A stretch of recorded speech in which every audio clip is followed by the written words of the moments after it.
एक बार एक व्यक्ति भगवान बुद्ध के पास आया और वह रोते हुए भगवान बुद्ध से कहने लगा, भगवान, मेरा एकमात्र पुत्र था जिसकी आज मृत्यु हो गई।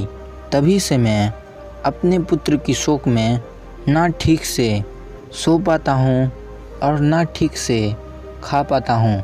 बस एक ही आशा लगाए बैठा रहता हूँ कि कहीं से मेरा पुत्र फिर से आ जाए। उसकी दशा देखकर भगवान बुद्ध बोले, लगाव से दुख ही होता है। फिर उस व्यक्ति ने भगवान बुद्ध की इस बात पर असहमति जताते हुए कहा, आप गलत हैं। किसी चीज़ से लगाव रखने पर कष्ट नहीं हो सकता। लगाव या प्रेम तो प्रसन्नता और आनंद देता है।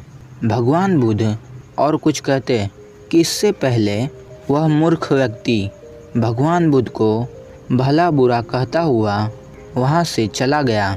उस व्यक्ति ने यह बात पूरे नगर में फैला दी कि भगवान बुद्ध गलत कहते हैं, वह गलत ज्ञान देते हैं। जब यह बात उस नगर के राजा तक पहुंची तो उन्होंने भगवान बुद्ध और उस व्यक्ति के बीच हुई बातचीत को रानी के समक्ष रखते हुए कहते हैं, रानी, लगता है भगवान बुद्ध ही गलत है।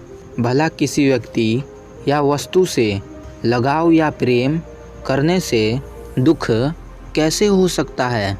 उस रानी को भगवान बुद्ध की बात का पूरा ज्ञान था, इसलिए उन्होंने उस राजा को भगवान बुद्ध सही है यह साबित करने के लिए दो घटना सुनाई।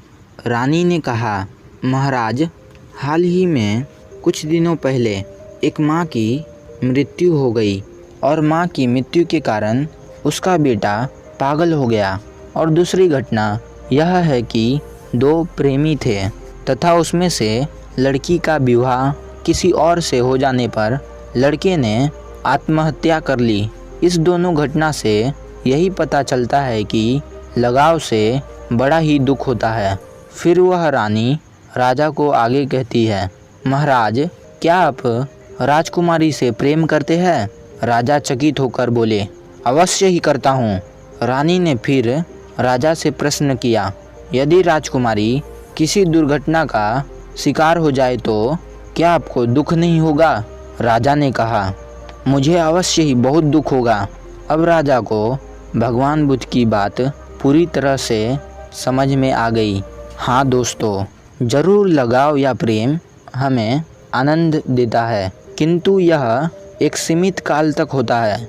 जो हमें प्रिय है उसे कष्ट में देख यह प्रेम दुख में बदलकर बहुत तकलीफ देता है। आपने देखा होगा, पतंगा आग से प्रेम करती है तो उसका अंत आग में जलकर हो जाता है, क्योंकि वह प्रेम में अपने आप को आग में समर्पित कर देती है।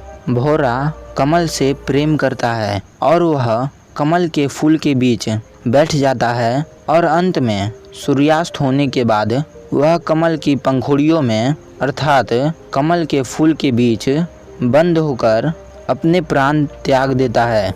हिरन संगीत के नाद से प्रेम करता है और वह नाद सुनकर उसी स्थान पर खड़ा हो जाता है जिसके कारण वह शिकारियों के हाथों मारा जाता है। नहीं तो वह भागता रहता तो शिकारियों के पकड़ में नहीं आता। कहने का अर्थ यही है, प्रेम चाहे जिससे भी करो उसका अंत बड़ा ही दुखदाई होता है। इसलिए प्रेम जिससे भी करो संयम से करो, जिससे आपको कम दुख होगा। इसका मतलब यह है कि प्रेम या लगाव रखो, पर इतना मत रखो जिससे आप उसमें उलझ जाओ और जिसके कारण आपका अंत हो जाए।